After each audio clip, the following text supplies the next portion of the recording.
بسم اللہ الرحمن الرحیم۔ رمضان المبارک کے بابرکت ایام چل رہے ہیں اور روزے کے اندر خاص طور پر انسان کو اپنی زبان کو قابو میں رکھنا چاہیے۔ زبان سے جھوٹ نہ بولے، کسی کو گالی نہ دے، چغل خوری نہ کرے، اور خاص طور پر اپنے آپ کو غیبت سے بچائے کہ یہ بہت بڑا گناہ ہے، اور غیبت کا چونکہ تعلق حقوق العباد سے ہے، اور غیبت کی وجہ سے آدمی کے نامہ اعمال سے نیکیاں ختم ہو جاتی ہیں، بلکہ بعض علماء کے نزدیک فرمایا کہ غیبت کی وجہ سے روزہ ٹوٹ جاتا ہے۔ ہمارے اکابر، ہمارے اسلاف جن کا آج ہم نام لیوا ہیں، وہ غیبت سے کس قدر بچتے تھے۔ امام اعظم ابو حنیفہ رحمہ اللہ کے بارے میں آتا ہے کہ بڑا مشہور ہے ان کے بارے میں کہ وہ کسی کی غیبت نہیں کیا کرتے تھے۔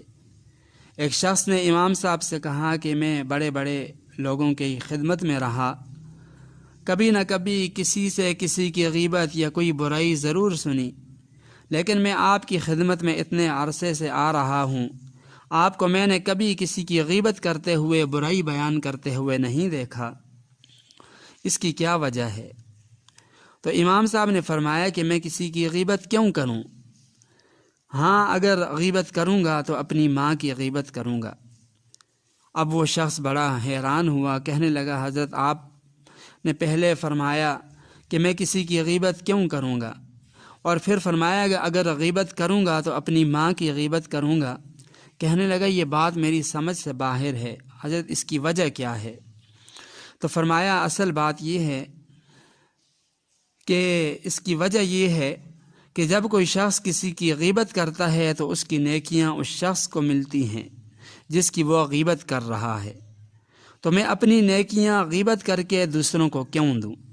فرمایا یہ تو بڑی بیوقوفی کی بات ہے، یہ ایسا ہے جیسے کمائے خود اور کھلائے دوسروں کو، یہ کمائے خود اور دے دوسروں کو۔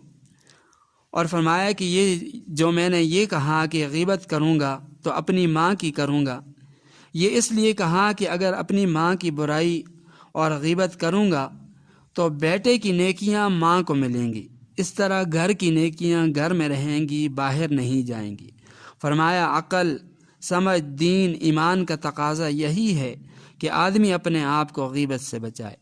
تو روزے کے اندر جس طرح دیگر گناہوں سے اپنے آپ کو بچانا ضروری ہے تاکہ روزے کا جو مکمل فائدہ ہے وہ پوری طرح حاصل ہو، خاص طور پر اپنے آپ کو روزے کے اندر غیبت سے بچائیں۔